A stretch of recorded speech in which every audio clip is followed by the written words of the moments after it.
Bismillahirrahmanirrahim. Assalamualaikum warahmatullahi wabarakatuh. Alhamdulillahirrabbilalamin. Wassalatu wassalamu ala asrofil anbiya'i wal mursalin wa ala alihi wa sahbihi ajma'in. Alhamdulillahirrabbilalamin. Pertama-tama marilah kita ucapkan puji dan syukur kehadirat Allah Subhanahu wa taala yang telah memberikan rahmat dan hidayahnya sehingga kita bisa berkumpul pada acara diseminasi budaya positif pada siang ini. Sholawat dan salam tidak lupa kita ucapkan kepada junjungan kita Habibana wa Nabiyana Muhammad sallallahu alaihi wasallam. Bapak Ibu yang saya hormati, alhamdulillahirrahmanirrahim, pada hari ini kita bisa melaksanakan diseminasi budaya positif dalam rangka mengerjakan aksi nyata modul 1.4. Ya, di sini saya berdiri di sini bukan untuk mengajari ataupun saya lebih tahu dari Bapak Ibu, tapi kita sharing atau kita kolaborasi tentang pemahaman budaya positif. Ya, budaya positif mungkin Bapak Ibu sering mendengar budaya positif. Apa itu budaya positif? Yang ada di sekolah, siapa yang pernah mendengar apa itu budaya positif?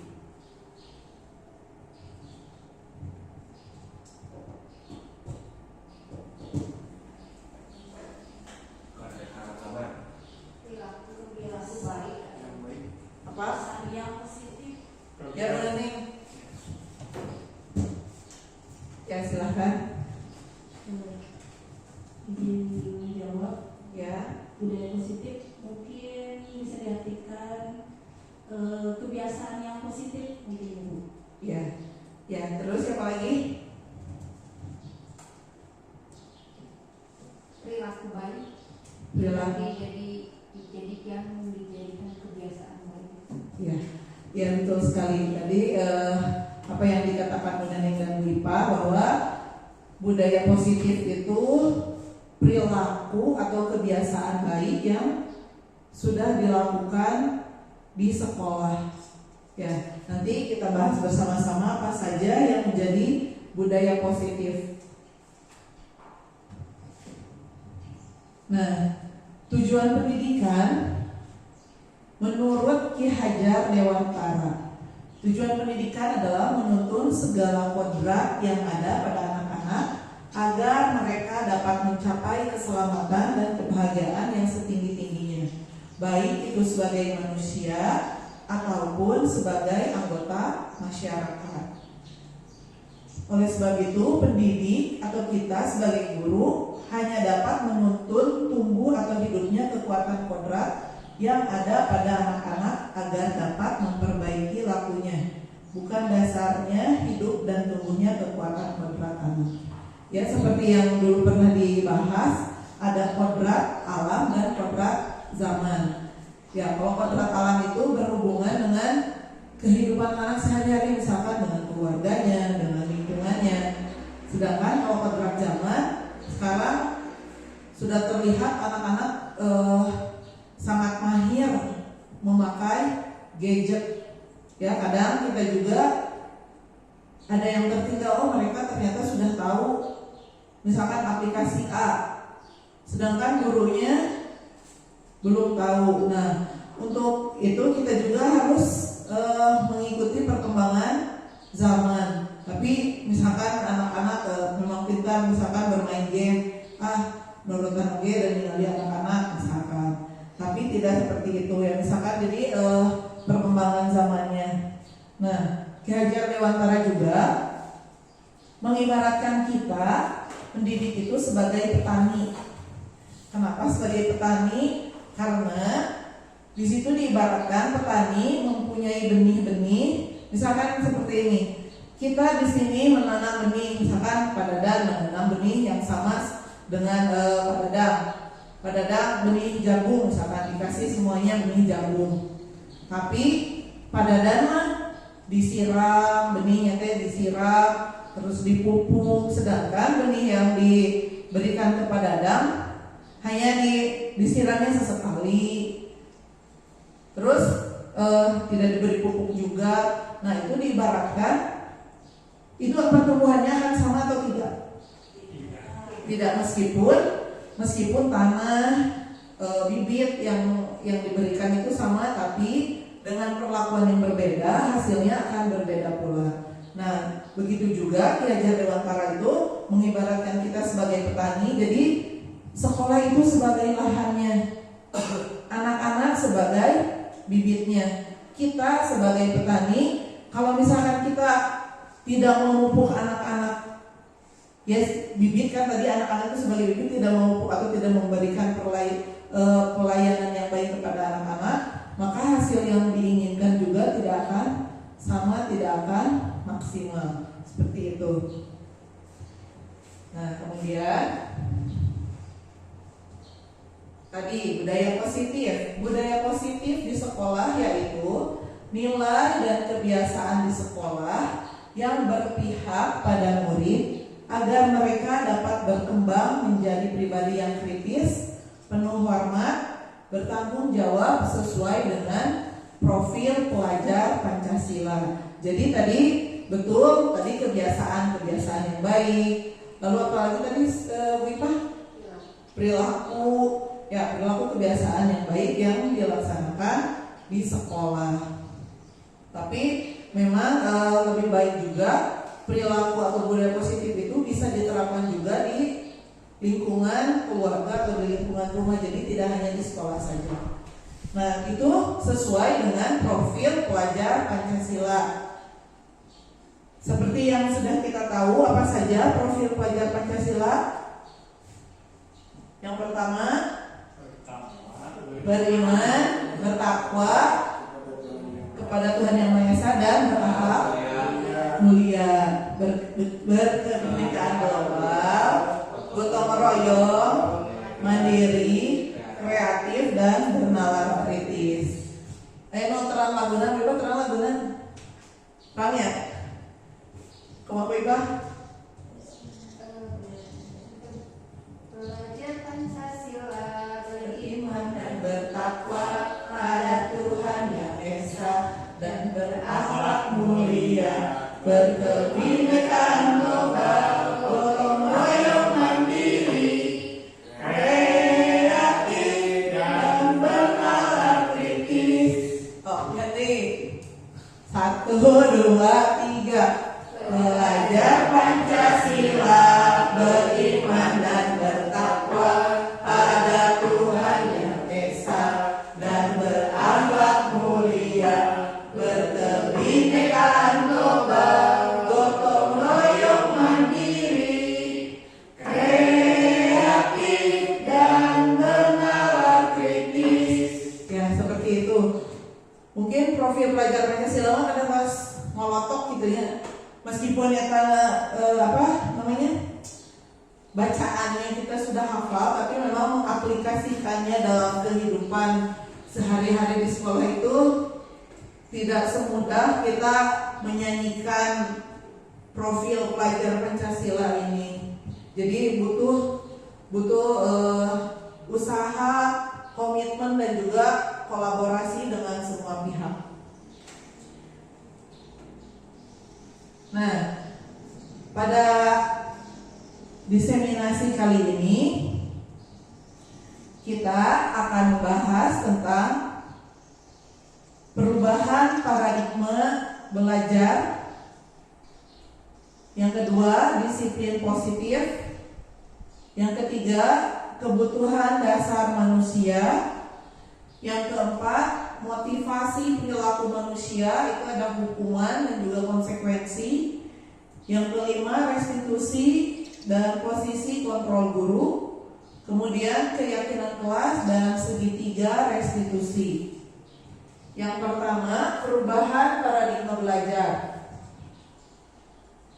Perubahan paradigma belajar dalam membangun budaya positif sekolah dapat menyediakan lingkungan yang positif, aman dan nyaman agar siswa mampu berpikir, bertindak dan mencipta dengan merdeka, mandiri dan bertanggung jawab.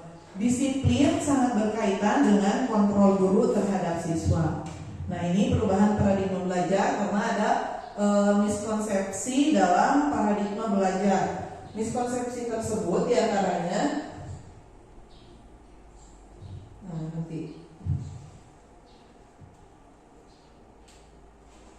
ada miskonsepsi dengan perubahan paradigma teori kontrol menurut William Glasser. Di sini ilusi guru mengontrol murid itu miskonsepsinya. Ilusi bahwa guru mengontrol murid adalah semua perilaku yang mempunyai tujuan bahkan untuk perilaku yang tidak disukai. Yang kedua, ilusi bahwa semua penguatan positif, efektif dan bermanfaat. Yang ketiga, ilusi bahwa kritik dan membuat orang bersalah dapat menguatkan karakter. Padahal kritik dan membuat orang bersalah itu akan menyebabkan siswa berpikir bahwa dirinya menjadi manusia yang gagal ataupun tidak berguna. Kemudian ilusi bahwa orang dewasa memiliki hak untuk memaksa. Jadi kita memaksa ke anak-anak. Nah, itu adalah miskonsepsi. Perilaku yang memaksa tidak akan efektif untuk jangka waktu yang panjang, bahkan dapat membentuk suatu permusuhan. Nah, untuk sebelum lanjut lagi, nah di sini ada sebuah permainan. Sebenarnya ini berpasangan ya, tapi karena kita tidak kepala ada 6, jadi saya bisa ikutan. Di sini ada misalkan padadan sebagai A, padadan sebagai B. Jadi kita menggenggam yang berharga, yang paling berharga dalam hidup kita. Misalkan padadan dengan padadan ya pasangannya. Padadan hendak membujuk padadan sebagaimanapun, badai dibujuk, badai dimarahi, badai dieleketik, badai dikumaha, sampai ke padadan membuka tangannya. Ya, misalkan badai diiming-iming, sok dikasih uang sekian, misalkan dikasih uang 100.000, asal bisa membuka tangannya. Ya, itu mah pokoknya pada membujuk tadi, mau menggoda, mau menghardik, mau menggelitik, pokoknya mah dugikeun ka si teman A itu membuka tangannya. Ya, kuipa ge sareng budene sanu bade mengepalkan, sanu bade berusaha membuka. Ieu naon yang paling berharga, misalkan aya berlian atau napi aya uang sekian ratus juta di tangan. akan dapat membuka atau tidak, eta mah bade dibujuk bae di kumaha wae ge mangga. Ayeuna ya itu menebak. Menebak hoyong pambukakeun unggul bakalan terbuka tanah pintu kuy pamsukan dieleketek di kumaha dibujuk, apakah akan membuka tangannya atau tetap dikepal. Abi berarti sareng saha? Soalnya karena kita hanya minjam jadi bisa beda bebas dari sareng ku padadang sareng Pak Irfan enggak. Soalnya bisa sareng saha bebas. Bisi berpasangan padadang atau kain kepiting. So padadang sareng sanu pada membukanya. Untuk menebak ibu itu beda membuka, beda mengepal. Mempertahankan. Beda nih beda menolak.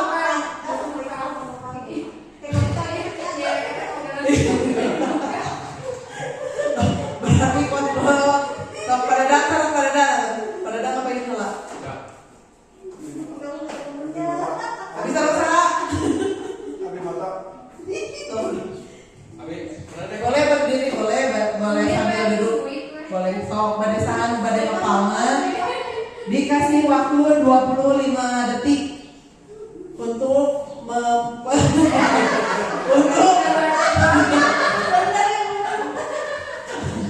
karena ini yang paling berharga, di hargaan 50.000 pada nanti asal wow gitu. Iya, harganya 2 juta. Bu Ipa kalau Bu Neneng siapa yang mau ngapal? Kayak rokok. Saya bu, diberi kalian. Tuh, dialek ketek, dia digoda,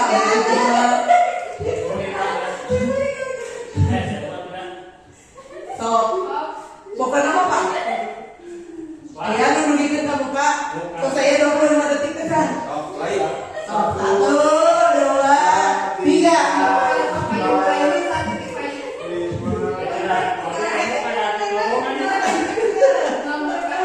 Yakin poli. Nunjukin ke biasa. Di depan dulu. Di situ depan. Depan.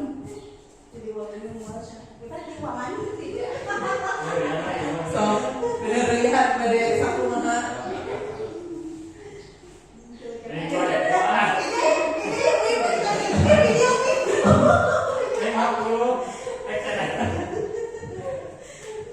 So, 3, 2, 1.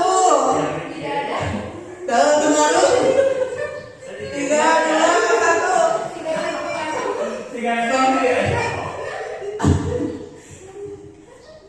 Aman mana lu? Aman mana tidak bergemi. Ya sudah, waktunya sudah habis. Ya nanti kita coba refleksikan tadi permainan yang tadi ya. Nah di sini ada 3 pertanyaan. Apakah Anda atau B membuka kepalan tangan Anda? Ada yang membuka? Tidak ada. 50.000 kira. Mengapa alasan Anda atau B membuka kepalan tangan? Saya yang tadi saya. Berarti nomor 2. Apakah Anda atau B menutup kepalan tangan? Mengapa? Tadi menutup sah. Menutupnya. So alasannya apa Bu Ipa buat ditutup terang? Alasannya apa? Kenapa menutup?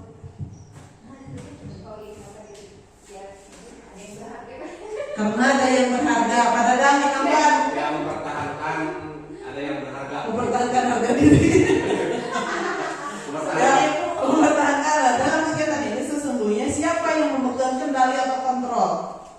Kang G menutup atau membuka kepala tangan? Siapa yang memegang kendali? Yang memegang kendalinya siapa? Yang menutup. Orang lain atau diri sendiri? Oh, diri sendiri. Diri sendiri kan berarti. Nah diri sendiri. Jadi tadi miskonsepsi yang tadi itu kita tidak bisa dikontrol oleh orang lain, hanya kita yang bisa mengontrol diri kita. Tadi meskipun pada dipasihan 50.000 udah karena dina tangan 2 juta jadi mau dibuka juga mau dan dipasihan 50.000. Terus tadi kan ada lupa yang berharga koma tadi tidak ada iming-iming yang menggoyahkan gitu kan. Jadi itu mah tergantung kontrol kita. Kalau kita misalkan mah boleh dibuka, berarti itu dalam dirinya sudah mau dikontrol oleh orang lain. Lalu misalkan kita mau kontrol ada aling bukan mau digatan ikan di kapal bisa dengan kapal perangkat oke dengan kapias di tangan pada dengan kapias oke. Mau karena memang kita mempertahankan atau mengontrol diri kita agar tidak bisa dikontrol oleh orang lain. Seperti itu. Jadi anak-anak juga tidak akan bisa. Akhirnya kalau anak tidak membuka dirinya untuk dikontrol, anggapnya lalu dibuat naon mayatnya enggak baik itu karena tidak ada kesadaran dalam dirinya atau anak tersebut tidak mau dikontrol. Nah, sekarang ke disiplin positif. Disiplin positif, apa makna kata disiplin? Disiplin menempatkan sesuatu pada tempatnya. Katakan. Jin menjawab, untuk disiplin itu menurut saya adalah menempatkan sesuatu pada tempatnya. Ya. Disiplin. Ada lagi? Benar nih? Ya, lagi menjawab Bu. Menurut saya disiplin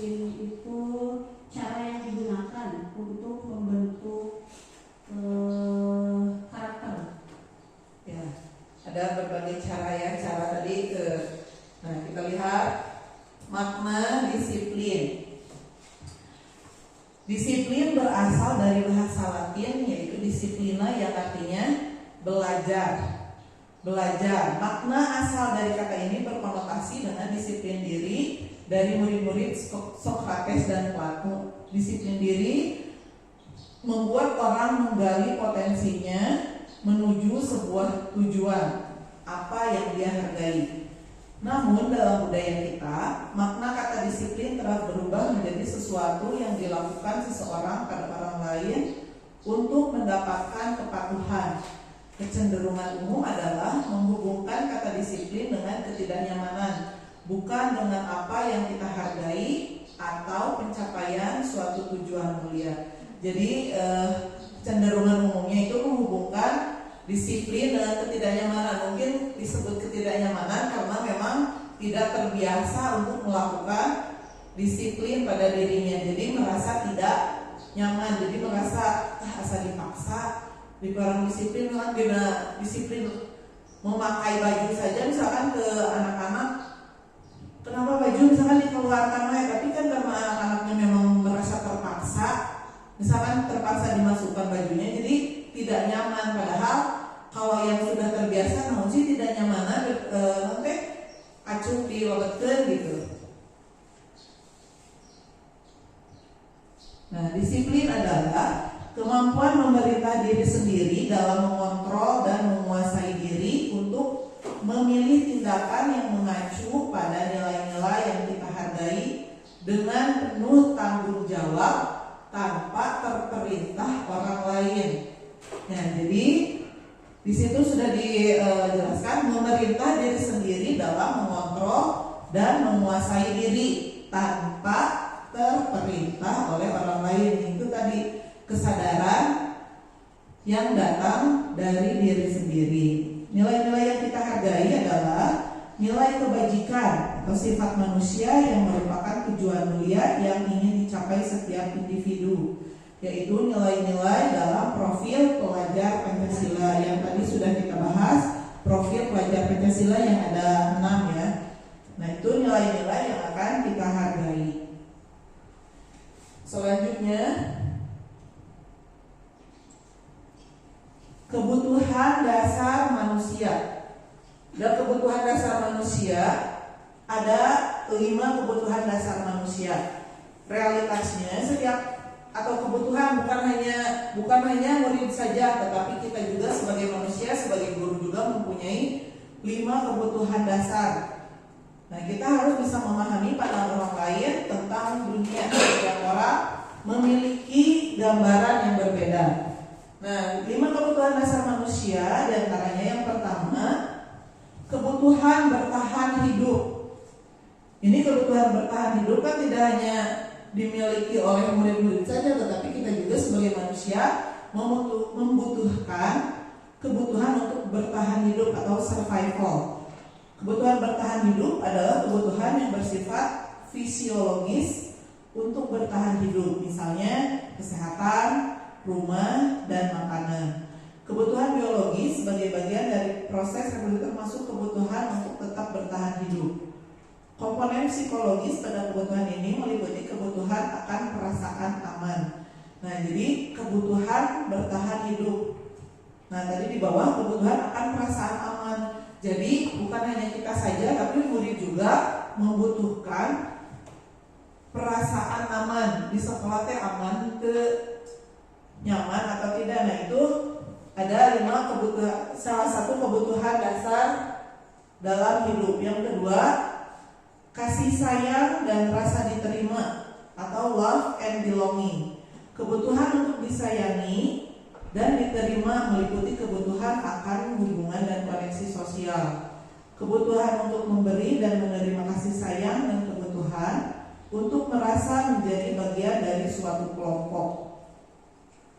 Nah, anak-anak yang memiliki kebutuhan dasar kasih sayang dan rasa diterima yang tinggi biasanya ingin disukai dan diterima oleh lingkungannya. Itu kebutuhan dasar kasih sayang dan rasa diterima. Nah, kebutuhan ini tadi dapat terhubung dengan orang lain seperti teman, keluarga, pasangan hidup, teman kerja atau binatang peliharaan. Jadi semua orang sih bukan hanya anak saja, semua orang juga butuh kasih sayang dan rasa diterima. Ya, meskipun kita sudah dewasa, tapi sama saja membutuhkan kebutuhan dasar kasih sayang dan rasa diterima. Yang ketiga, kebebasan atau freedom.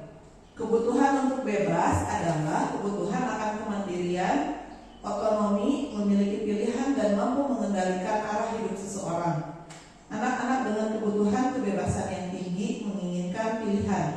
Mereka perlu banyak bergerak, suka mencoba, tidak terlalu terpengaruh orang lain, dan senang mencoba hal baru dan menarik. Nah, itu yang kebebasan atau freedom. Nanti setelah 5 kebutuhan dasarnya sudah dijelaskan, nanti ada satu kasus. Yang keempat, penguasaan atau power. Kebutuhan ini berhubungan dengan kekuatan untuk mencapai sesuatu, menjadi kompeten, menjadi terampil, diakui atas prestasi dan keterampilan kita, didengarkan dan memiliki rasa harga diri. Kebutuhan ini meliputi keinginan untuk dianggap berharga, bisa membuat perbedaan, bisa membuat pencapaian, kompeten, diakui atau dihormati. Ini meliputi self-esteem dan keinginan untuk meninggalkan pengaruh. Jadi semuanya juga pasti ingin mempunyai, kadang kan saya anaknya yang jadi pemimpin, yang misalkan dalam suatu kelompoknya ingin jadi pemimpin, seperti itu. Kesenangan, yang selanjutnya itu kesenangan, kebutuhan akan kesenangan. Tidak hanya anak saja, tadi sudah dijelaskan bahwa 5 kebutuhan dasar ini tidak hanya dibutuhkan oleh anak-anak atau murid saja, tetapi kita juga sebagai guru, sebagai pendidik membutuhkan 5 kebutuhan dasar. Nah, yang terakhir ini kesenangan atau fun. Kebutuhan akan kesenangan adalah kebutuhan untuk mencari kesenangan, bermain dan tertawa. Bayangkan hidup tanpa kenikmatan apapun betapa menyedihkan. Anak-anak dengan kebutuhan dasar kesenangan yang tinggi biasanya ingin menikmati apa yang dilakukan. Mereka juga bisa berkonsentrasi tinggi saat mengerjakan hal yang disenangi. Jadi misalkan ada yang tidak terpenuhi di 5 kebutuhan dasar ini, misalkan seperti anak osok. Nanti di kasus, bentar. Di sini ada kasus. Nah, Ibu Ria, guru kelas 6 di SD Permai, sedang bingung menghadapi ulah salah satu murid di kelas bernama Agus. Beberapa anak telah datang dan mengeluhkan Agus yang seringkali meminta bekal siang mereka dengan paksa. Jika Anda menghadapi situasi seperti Bu Ria, apa yang akan Anda lakukan? Menurut Anda kira-kira apa alasan Agus melakukan hal itu? Tadi setelah kita tahu tentang 5 kebutuhan dasar, kira-kiranya kebutuhan dasar apa yang tidak dimiliki atau tidak didapat oleh Agus? Didikan Agus di sini tadi meminta bekal makan siang dengan paksa. Berarti yang tidak dipenuhi atau yang tidak terpenuhi dengan kebutuhan dasar apa? Makanan tadi masuknya kemana berarti? Ke kebutuhan hidup ya, atau survival. Terus kasih sayang bisa, kasih sayang karena memintanya dengan paksa. Mungkin tidak terbiasa dengan misalkan minta izin atau seperti apa. Apalagi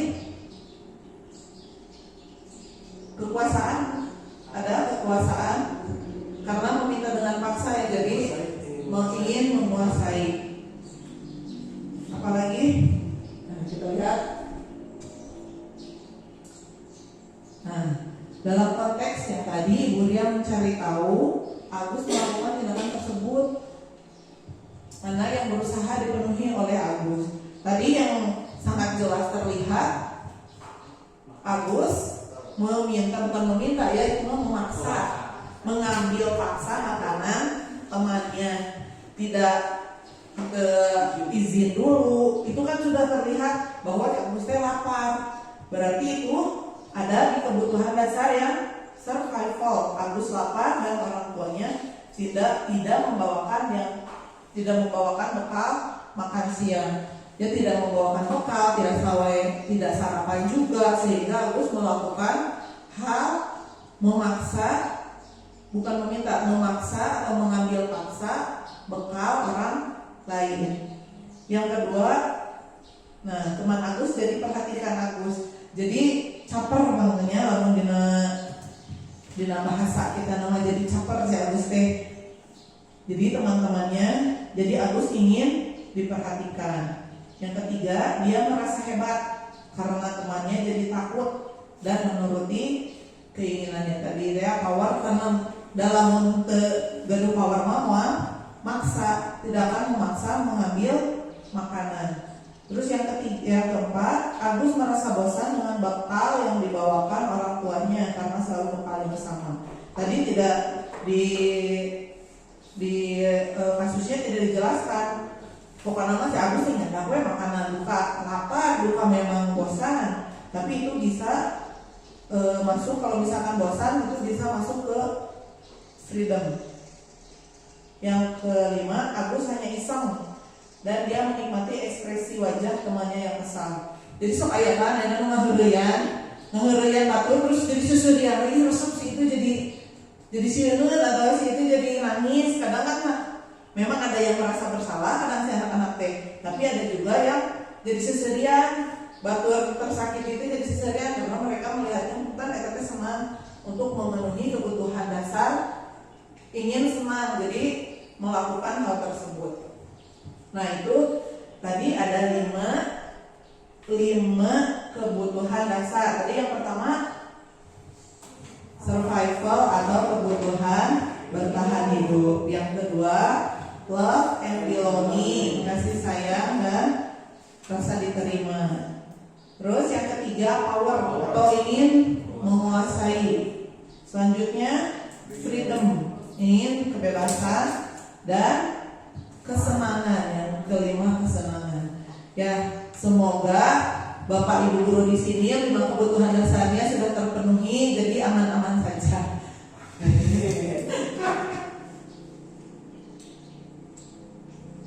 Nah, ini juga ada lagi tentang hukuman, sanksi dan konsekuensi. Tadi sudah yang tentang 5 kebutuhan dasar. Sekarang hukuman dan sanksi atau konsekuensi. Nanti jangan dulu ke kasusnya, ke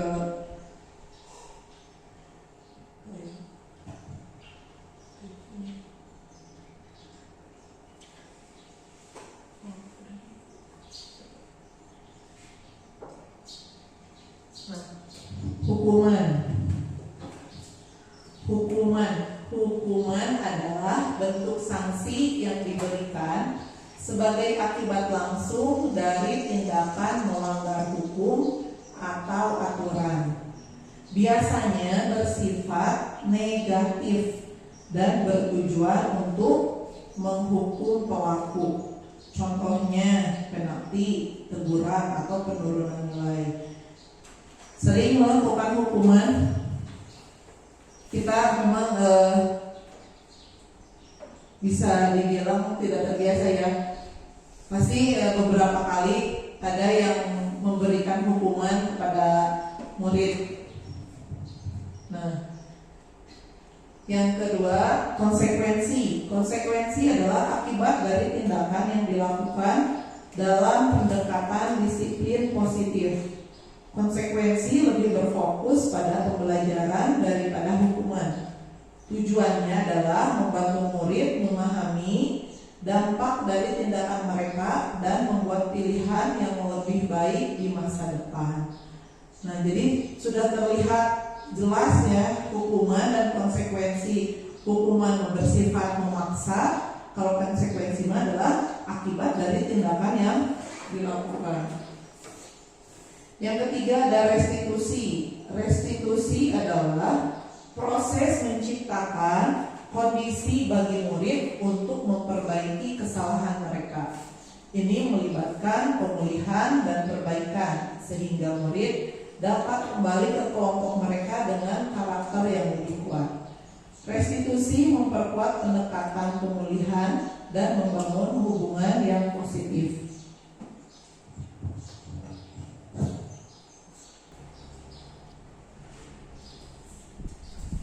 Nah, di sini bisa terlihat identitas gagal, hukuman, identitas sukses dan konsekuensi, disiplin dan restitusi. Hukuman ini contoh yang di atas saja. Hukuman bersifat negatif, kalau konsekuensi bersifat netral, dan restitusi itu bersifat positif. Contohnya, sesuatu yang menyakitkan harus terjadi. Lamun hukuman mah pokoknya ya itu sesuatu yang menyakitkan. Jadi misalkan bisa dihukum, misalkan dihukumnya dengan cara berlari, tapi berlari tapi tidak sesuai dengan kesalahan yang dia buat. Misalkan karena tidak mengerjakan PR jadi berlari, berarti itu termasuknya konsekuensi atau hukuman? Hukuman, karena tentunya nyambung yang tidak dikerjakannya, misalkan mengerjakan PR tapi dihukum dengan berlari. Nah, kalau konsekuensi itu sesuatu harus terjadi dan restitusi merupakan pilihan. Kedua, tidak nyaman untuk murid untuk jangka panjang. Tidak nyaman untuk murid, sama tidak nyaman kalau konsekuensi juga. Sedangkan kalau restitusi menguatkan untuk murid dalam jangka waktu yang panjang.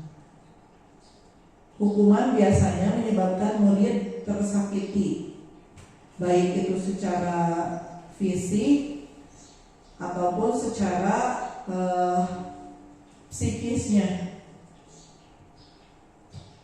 Murid akan dibuat tidak nyaman kalau konsekuensi. Nah, kalau di restitusi, murid akan diberikan penguatan dan selanjutnya sampai murid akan membenci peraturan. Murid akan menghormati peraturan kalau konsekuensi. Kalau misalkan restitusi, murid akan menghormati dirinya dan orang lain. Di sini juga ada teori motivasi teori motivasi perilaku manusia. Biasanya kadang perilaku manusia bukan hanya murid saja, tapi juga kita kadang misalkan untuk menghindari ketidaknyamanan atau hukuman.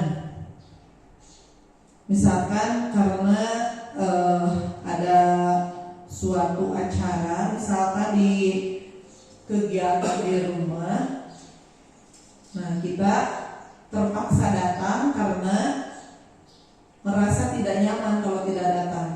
Berarti itu ada motivasi eksternal. Yang kedua, untuk mendapatkan imbalan dari orang lain atau institusi. Itu mah sudah jelas, ya. Misalkan ayeuna bager sote pada dipasihan acis atau misalkan dikasih penghargaan, itu juga termasuk motivasi eksternal. Kalau motivasi internal itu untuk menghargai diri sendiri. Seperti tadi misalkan yang nomor 1, menghadiri suatu acara.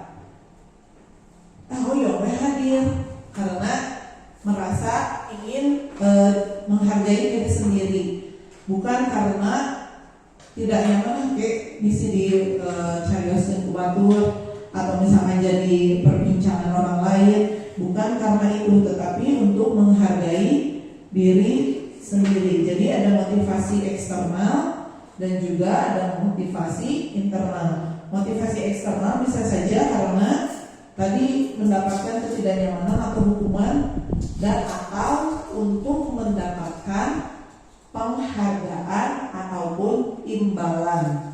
Ya, itu sudah sangat jelas. Kalau misalkan mendapatkan imbalan mah berarti kan ada iming-imingnya. Ya, itu disebut dengan motivasi eksternal. Nah, di sini ada 1, 2, 3, 4, 5, 6, 7. Ada 7 pernyataan. Nanti masuknya ini ke hukuman atau ke konsekuensi.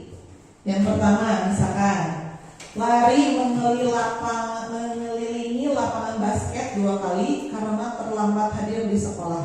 Hukuman. Itu apa? Hukuman. Iya, hukuman. Nanti kita lihat ya, yang pertama tadi hukuman, hukuman. Apakah nanti betul? Terus membersihkan coretan yang dibuatnya di meja tulis. Konsekuensi. Yang ketiga, murid diminta untuk push up 15 kali karena tidak menggunakan masker ke sekolah. Hukuman. Berarti tadi yang konsekuensi baru nomor 2 ya. Yang keempat, menggantikan kertas tugas teman yang telah dicoret-coret. Konsekuensi. Berjemur di lapangan basket pukul 12 siang karena mengobrol dengan teman. Hukuman atau konsekuensi? Hukuman. Murid diminta bertelanjang kaki sepanjang hari karena tidak menggunakan sepatu warna hitam sesuai peraturan sekolah. Hukuman. Berdiri di depan kelas sambil mengangkat kaki 1 karena tidak bisa menjawab pertanyaan. Hukuman. Ya, tadi konsekuensinya ada berapa? 2. Ada 2 di nomor 2 dan nomor 4. Kita lihat 1, 2, 3. Iya, betul. Tadi yang nomor 2 konsekuensi dan nomor 4 konsekuensi. Tadi kan tidak terlambat hadir di sekolah lalu mengelilingi lapangan basket, itu bukan konsekuensi tapi itu hukuman. Nyambung terlambat jadi kedah.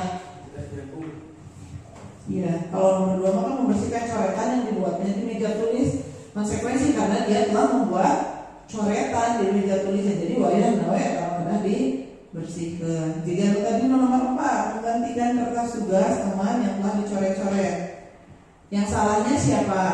Yang coret-coret. Di orang menggantikan berarti dia harus bertanggung jawab. Nah, kalau misalkan yang lain-lain itu kan sudah terlihat sekali itu adalah hukuman. Ya, yang berjemur gara-gara mengobrol. Padahal kan tidak itu mah terlalu ekstrim ya hukumannya.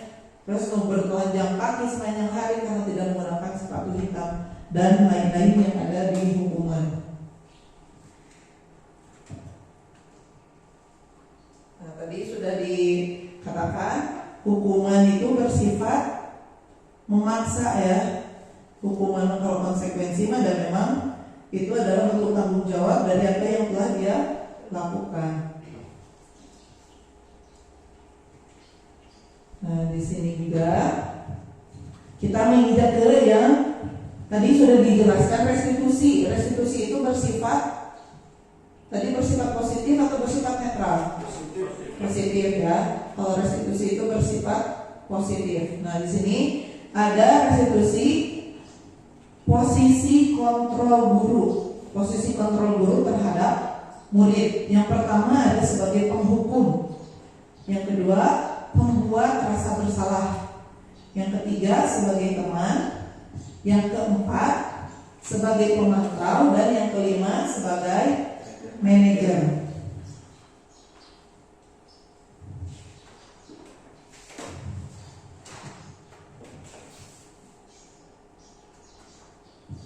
Ya, yang pertama penghukum. Ya, tadi penghukuman setiap kesalahan yang dilakukan oleh siswa akan diberi hukuman. Misalkan baik itu menggunakan fisik atau menggunakan verbal. Ya, kalau misalkan guru yang menjalankan posisi sebagai penghukum, misalkan kalau ada anak yang salah, ya sudah kamu salah ya kamu salah saja.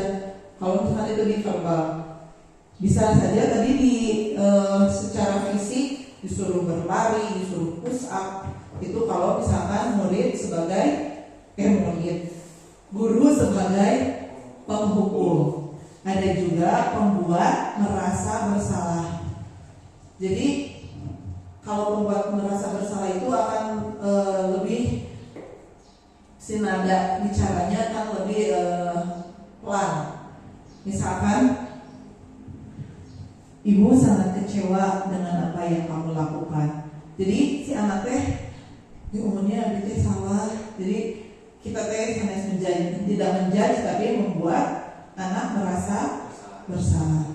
Kalau sebagai teman seperti kita kepada teman, ya, tidak menghakimi anak tersebut, dan juga kita juga memposisikan diri sebagai teman. Ini bisa saja berdampak positif atau juga berdampak negatif. Kadang kalau misalkan, oh iya guruna terus juga teman kami, kadang ada saja murid yang malah lebih berani, ya kalau kan jadi dusun gitu kan, kalau istilah mereka jadi dusun karena sudah menganggap guru sebagai teman. Jadi ada plus minusnya. Kadang sebagai teman boleh, cuma ya memang kalau kita kan ingin dekat gitu ya, tapi ada batasan-batasannya.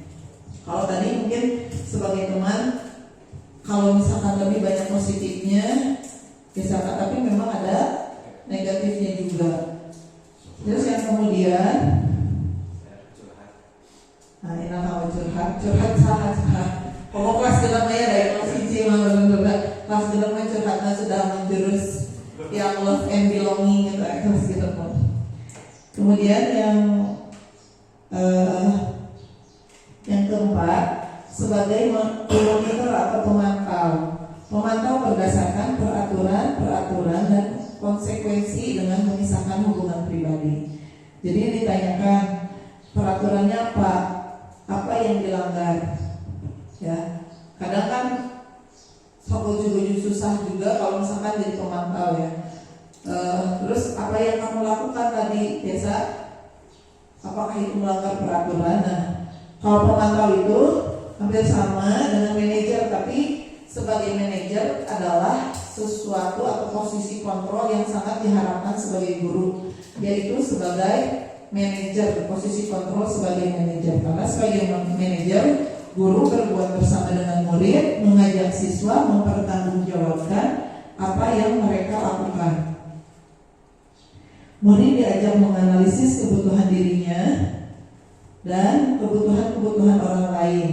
Yang terpenting adalah kalau untuk jadi manajer itu berkolaborasi dengan siswa. Terus ada kata-kata seorang manajer, yaitu apa yang kita yakini. Tadi hampir sama dengan yang pemantau, apa yang kita yakini, misalkan keyakinan kelas misalkan.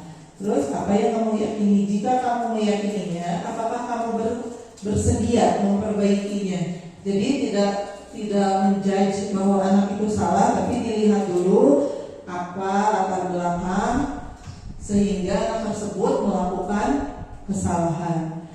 Misalkan seperti anak yang kesiangan, misal anak kesiangan, kita tadi langsung kalau misalkan yang sebagai penghukum langsung di luaran lari 2 putaran di lapangan misalkan. Tapi kalau misalkan gurunya yang sebagai manajer ditaruh sela, ditanya dulu kenapa kesiangan, apa yang menyebabkan kesiangan, terus tanyakan keyakinan kelasnya apa, ya. Nanti kita juga akan membahas tentang keyakinan kelas. Nah, tadi yang sangat diharapkan sudah dikatakan, yang sangat diharapkan pada 5 posisi kontrol guru ini adalah sebagai manajer. Yang paling negatif dari 5 posisi kontrol ini adalah sebagai penghukum. Ya, jadi kita di sini diharapkan sebagai posisi kontrol sebagai manajer. Nah, sebelum lanjut, ice breaking terlebih dahulu ya, biar tidak lemas dan tidak ngantuk karena sudah diistirahatkan. Ya, kita ice breaking dulu. Siapa yang punya ice breaking? Apakah ada yang punya ice breaking? Ada? Mau ice breakingnya tentang apa? Tentang clue tentang matematika, mau tentang matematika? Clue-nya kita ice breaking dulu ya. Clue-nya kata dan angka. Clue-nya kata dan angka.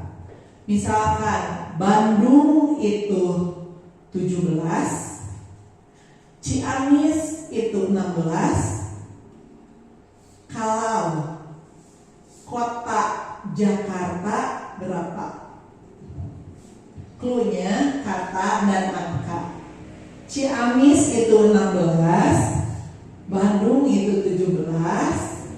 Kalau kota Jakarta berapa? 2. Kurang lengkap. Hampir.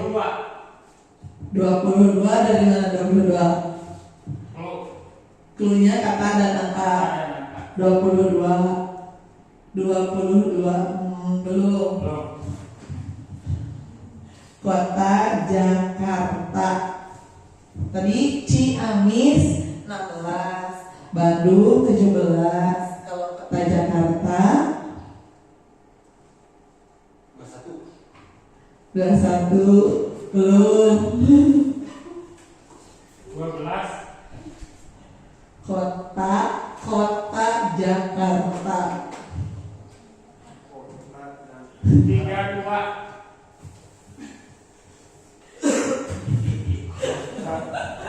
Kota Jakarta. Bandung 17, Ciamis 16, Desa Panjalu. Oh, Mas Amin. Kota Bandung. Masalah juga kota Bandung jangan. Apa ya? Soto Betawi. Kalau soto Betawi itu 210. Kalau kota Jakarta berapa? Soto Betawi 210. Soto Betawi 210. Ciamis 16, Bandung 17. Kalau tadi kota Jakarta berapa?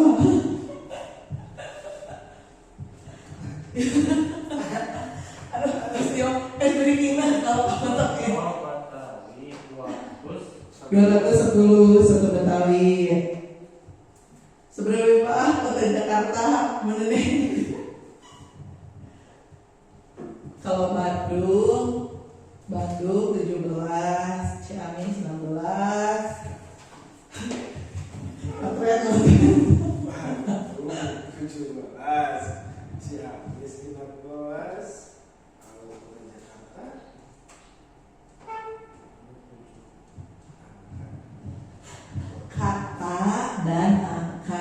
kata dan angka.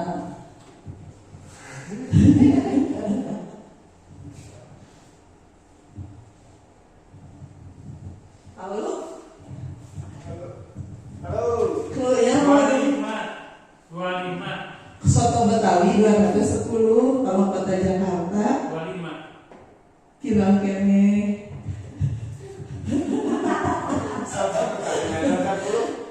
soto Betawi 210, Bandung 17.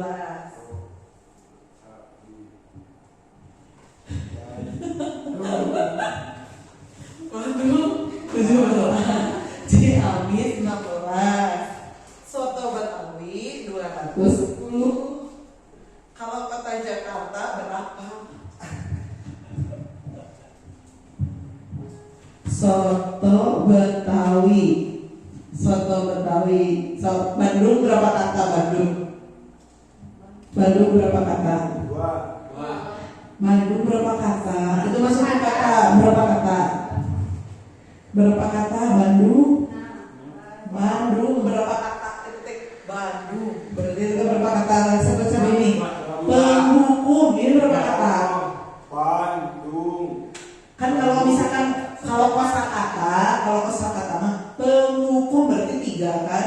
Kalau kata mah penghukum berarti 1. Berarti Bandung berapa kata? 1. Bandung 1 kata. Hurufnya ada berapa? Bandung 7. Berarti Bandung 17. Oh iya. Ciamis tadi berapa? 16. Tapi 1 kata. Soto Betawi berapa? Tadi sebenarnya 210. Soto Betawi berapa kata? 2. Berarti simpan angka 2. Hurufnya berapa? Soto Betawi 10 berarti 210. 211 ya. Berarti kota Jakarta berapa? 211. Iya betul. Lebih easy. Kata salah huruf digabung. Sampai kayak gini bilang. Tadi ya pembuat merasa bersalah. Pembuat merasa bersalah ada berapa? Pembuat merasa bersalah.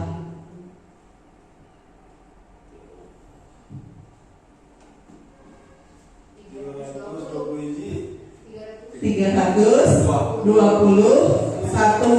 karena di sini ada 3 kata dan hurufnya ada 21. Ya seperti itu. Kita semua.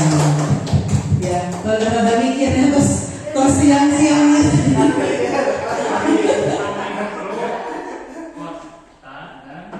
Kata dan kata. Jadi bisa kota, bisa makanan, bisa misalkan kata-kata apa saja bebas. Ya, tidak hanya kota saja. Ya, lanjut lagi ya berikutnya. Lanjut lagi. Atau sampai sana keluar. Mana? Oh, lalu. Beri ku tepuk tangan, beri ku deui. So, satu kul deui. Bumi tadi. Bumi itu bulat. Klunya bumi itu bulat. Bumi itu bulat klunya. Kalau 2 itu sama dengan 0, 8 sama dengan 2, 10 sama dengan 1. Kalau 20 sama dengan berapa?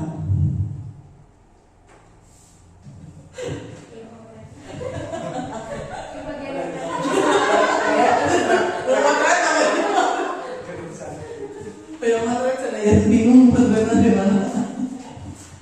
10 itu 1, 8 itu sama dengan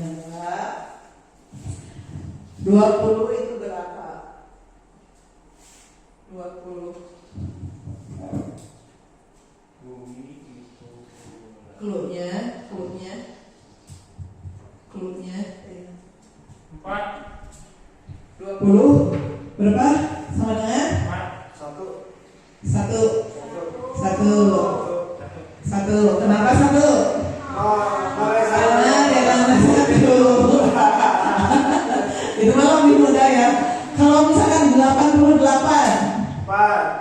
4, jadi ditinggalin nama berbentuk bulat. Nah ya Bipa, kan mendalapannya kalau 8 kan bulatnya ada 2. Jadi kalau 88 berarti 4. Kalau 100 2 Bipa 100 Bipa masih bingung ya.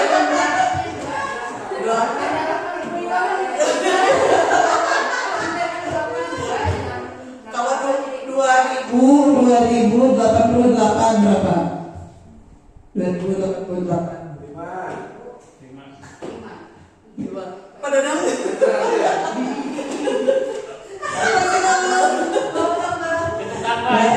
10 itu 1. 10 1. 8 itu 2.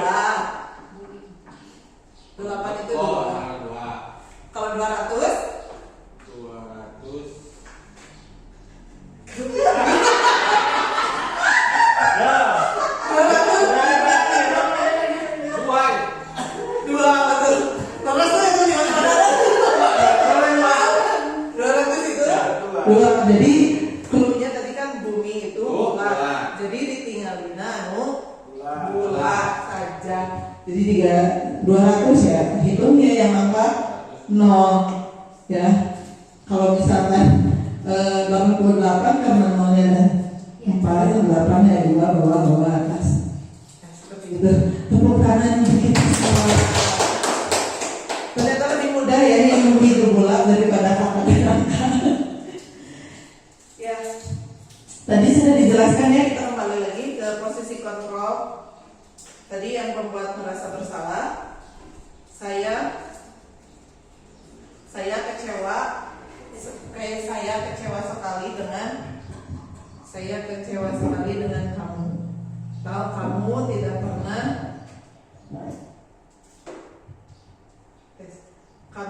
pernah benar-benar melakukannya.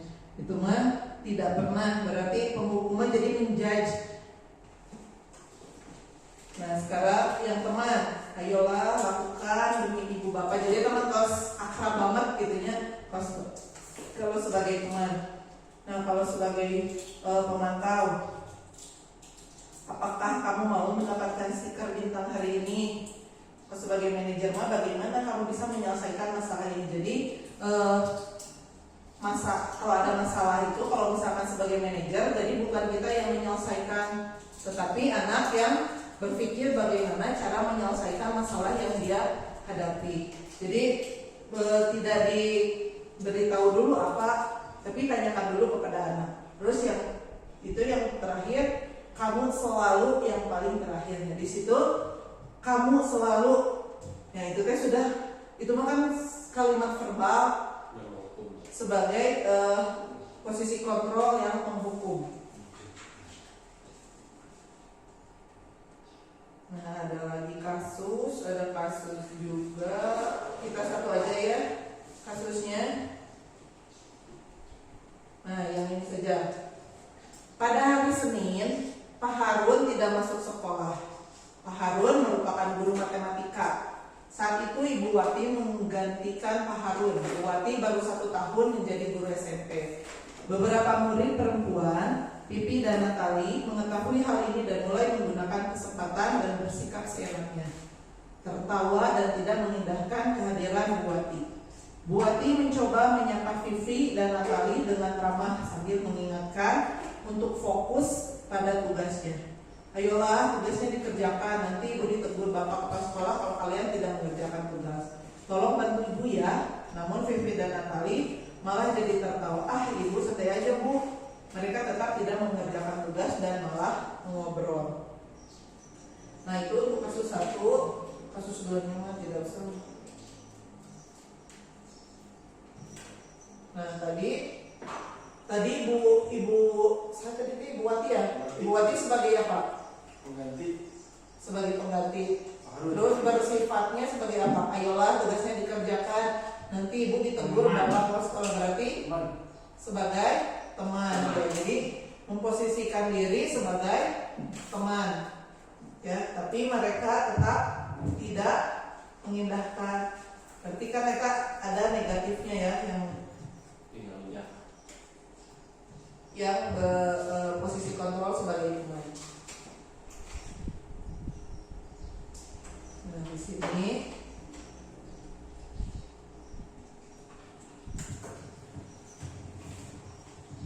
guru berbuat. Di sini ada motivasi, identitas gagal, identitas berhasil, dan juga identitas berhasil, sukses atau kontrol diri.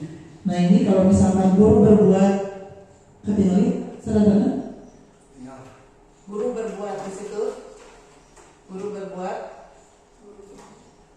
menghardik, menunjuk-nunjuk, menyakiti, menyindir, berarti itu teh guru sebagai penghukum. Kalau misalkan membuat merasa bersalah,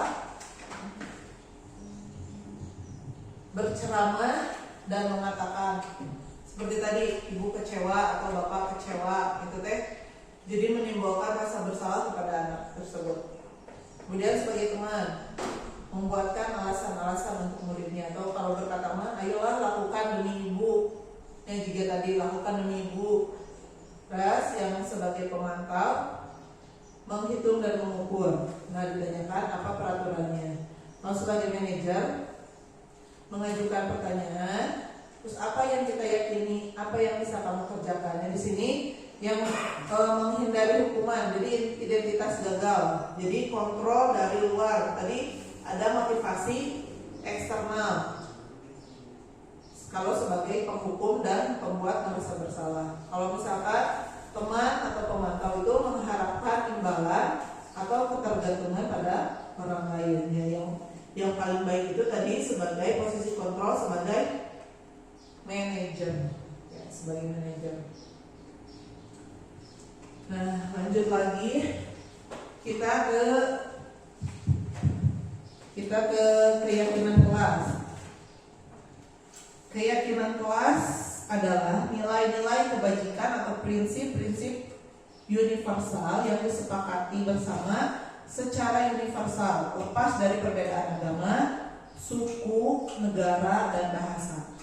Menurut dosen, suatu keyakinan akan lebih memotivasi seseorang dari dalam atau intrinsik. Seseorang akan lebih bersemangat untuk menjalankan keyakinannya daripada hanya mengikuti peraturan. Ya, dari tadi kan dibahas kalau misalkan ada kesadaran dari dirinya sendiri, anak tersebut akan senang mengerjakan sesuatu hal. Ya, bukan hanya saja anak, tapi juga kita juga kalau misalkan senang terhadap sesuatu, pasti mengerjakannya itu lebih senang, jadi tidak ada rasa terpaksa. Begitupun dengan keyakinan kelas. Nah, di sini ada peraturan kelas, keyakinan kelas, peraturan kelas, kemudian keyakinan kelas, lingkungan jadi positif, dan kemudian menjadikan budaya yang positif.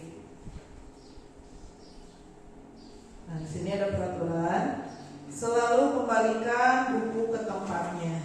Tapi kalau misalkan di keyakinan kelas mah, ini berarti harus bertanggung jawab. Kalau di peraturan dilarang mengganggu orang lain. Kalau misalkan di keyakinan kelas menghormati orang lain dan diri sendiri, karena keyakinan kelas itu tidak boleh kata-kata yang negatif. Ya, ada yang sudah mempraktekkan membuat keyakinan kelas? Ada? Ada. Kalau misalkan keyakinan kelas itu dibuatnya oleh siapa? Oleh bersama-sama, oleh murid dan guru. Kalau misalkan peraturan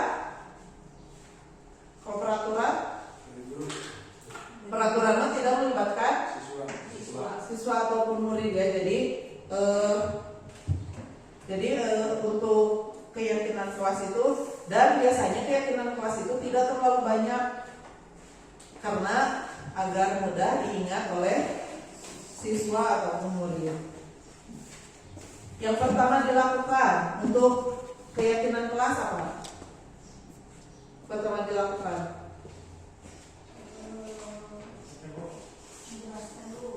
menjelaskan dulu apa itu keyakinan kelas, ya. Kemudian anak-anak atau murid-murid diminta untuk menuliskan. Boleh itu misalkan di sticky note, boleh misalkan di papan tulis terlebih dahulu juga boleh, ataupun di karton yang besar boleh juga. Kemudian apalagi menyusun, ya.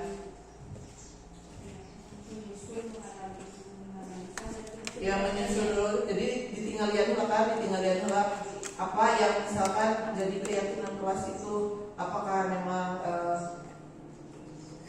itu baik untuk jadi keyakinan kelas misalkan. Jadi contohnya tadi kan pembentukan keyakinan kelas, kalimat negatif menjadi kalimat positif. Contohnya, jangan berlari di kelas. Berarti dibentuk jadi berjalanlah di kelas. Jadi tidak menggunakan kata-kata yang negatif. Jadi diubah menjadi kalimat positif. Jadi aspirasi anak tetap diapresiasi dengan menggunakan kata-kata yang lebih positif. Tadi setelah ditinjau ulang, setelah misalkan kalau dijadikan keyakinan kelas, berarti tidak usah dijadikan keyakinan kelas. Jadi keyakinan kelas itu tidak usah terlalu banyak. Misalkan ada 30 keyakinan kelas, jadi si anak lagi hilang deh, itu keyakinan kelasnya. Tapi diusahakan yang minimal kurang dari 10, atau misalkan maksimal 10 ataupun 12 ya. Jadi anak-anak bisa atau murid-murid bisa mengingat apa yang menjadi keyakinan kelas di kelas mereka sendiri. Setelah selesai dibuat, ditempelnya di mana? Apakah ditempel atau hanya dijadikan sebagai administrasi saja, disimpan, diketik, misalkan diketik, disimpan saja, tapi tidak ditempel? Apakah itu akan efektif? Tidak ya. Jadi lebih efektif kalau misalkan keyakinan kelas itu ditempel, baik itu biasanya suka ditempelnya di depan kelas ya, di dekat papan tulis ataupun di pinggir. Jadi si anak-anak bisa, kalau misalkan lupa, oh ini keyakinan kelas kita, itu bisa diingatkan kembali. Nah, di sini keyakinan kelas bersifat abstrak ya, daripada peraturan. Keyakinan kelas berupa pernyataan universal.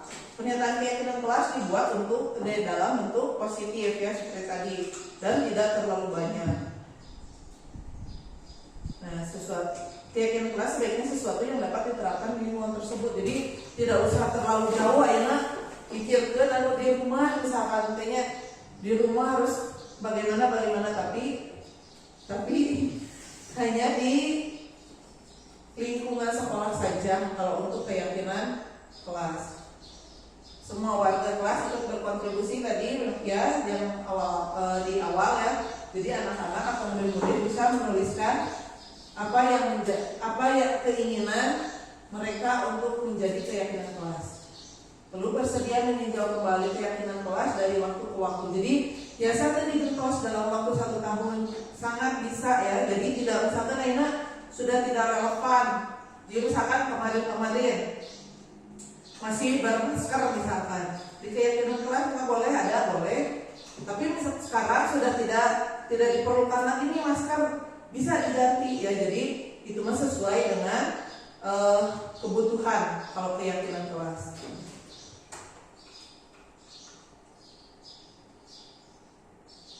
Nah, yang selanjutnya yaitu segitiga restitusi. Segitiga restitusi, proses menciptakan kondisi bagi murid untuk memperbaiki kesalahan mereka sehingga mereka bisa kembali pada kelompok mereka dengan karakter yang lebih kuat. Melalui restitusi, guru dapat membantu murid menjadi lebih memiliki tujuan, disiplin positif, serta memulihkan dirinya setelah berbuat salah. Membantu murid untuk jujur pada diri sendiri dan mengevaluasi dampak dari kesalahan yang dilakukan. Kemudian memberikan penawaran, bukan paksaan. Kalau misalkan paksaan mah nanti berhubungannya dengan penghukum lagi ya. Di sini ada segitiga restitusi. Ada 3 langkah dalam segitiga restitusi. Yang pertama, menstabilkan identitas. Yang kedua, validasi tindakan yang salah. Yang ketiga, menanyakan keyakinan. Nah, kalau menstabilkan identitas, misalkan di situ tertulis setiap orang pasti melakukan kesalahan. Misalkan ada yang terlambat, dipanggil, tapi dipanggil misalkan di kantor di berdua ya misalkan. Ditanya dulu apa kesalahannya, kan sudah dijelaskan, anaknya sudah merasa bersalah. Kesiangan misalkan. Oh iya, sama iya, tidak apa-apa kesiangan karena semua orang juga pernah melakukan kesalahan. Ibu juga pernah melakukan kesalahan. Jadi distabilkan dulu identitasnya bahwa anak tersebut bukan hanya anak tersebut yang melakukan kesalahan. Jadi bukan satu-satunya. Atau misalkan memecahkan gelas atau memecahkan barang yang ada di sekolah, ya bisa saja nanti tidak apa-apa karena semua orang juga bisa berbuat salah. Kemudian yang kedua, validasi tindakan yang salah. Nah, tadi si anak kan sudah mengetahui apa kesalahannya. Lalu kita memvalidasi tindakan yang salah dengan menanyakan, kamu tentu punya alasan mengapa melakukan hal itu, atau adakah cara yang lebih efektif untuk mendapatkan apa yang kamu butuhkan. Tadi misalkan kasusnya yang tadi yang kesiangan misal, karena apa kesiangannya? Misalkan udah bangun kesiangan bu, udah main game lah, tapi tidurnya memang bergadang. Nah itu kita memvalidasi tindakan yang salah. Kemudian menanyakan keyakinan, nilai-nilai apa yang telah kita sepakati. Jadi diteruskan, apakah kamu ingat keyakinan kelas kita? Kan dia ingat bu apa? Diteruskan, tidak boleh terlambat kan. Sekarang kita masuknya jam 7.30, sedangkan anak tersebut masuk pada jam 7.40 misalkan.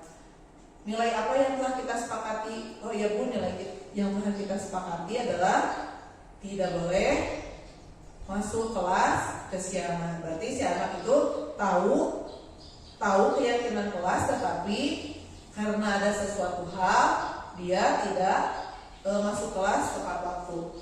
Terus kamu ingin, nah ditaruhkan deh, kamu ingin menjadi seperti apa? Jadi kumaha? Oke, lalu misalkan agar kita tidak kesiangan lagi, agar si anak tersebut tidak kesiangan lagi. Misalkan karena tadi bangunnya kesiangan, berarti tidurnya tidak boleh terlalu malam. Nah itu jadi si anak tersebut bisa memvalidasi atau situasinya seperti apa, dia tahu, dan cara mengatasinya pun sudah tahu tanpa kita menjudge anak tersebut.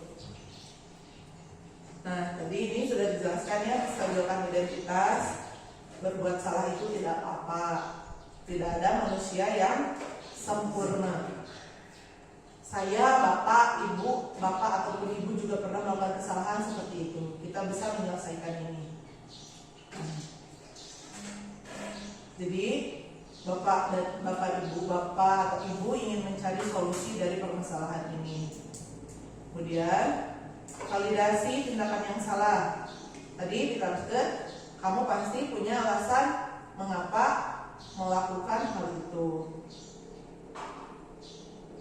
Terus menanyakan keyakinan.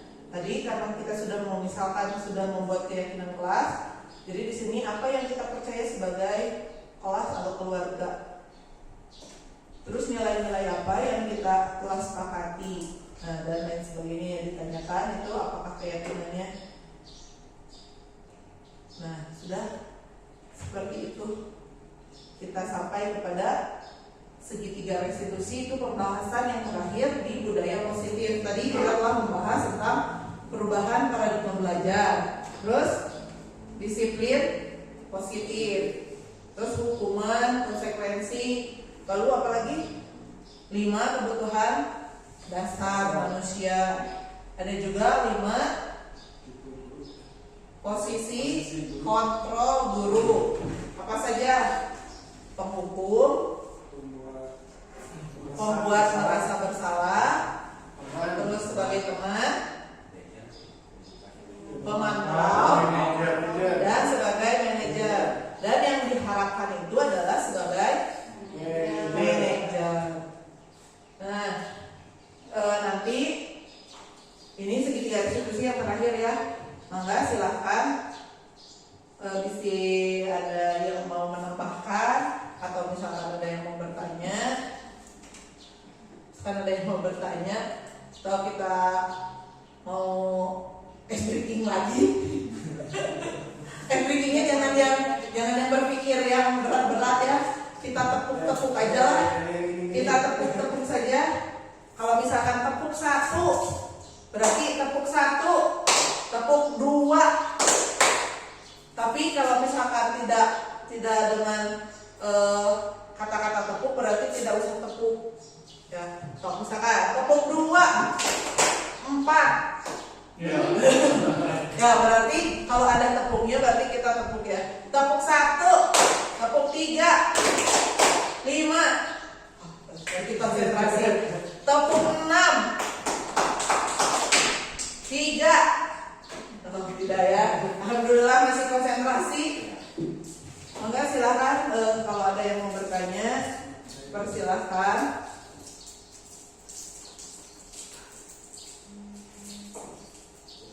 Oh, iya.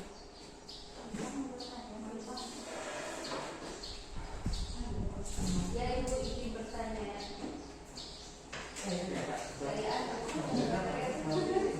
Iya, iya Bu Ipa, silahkan. Berdiri.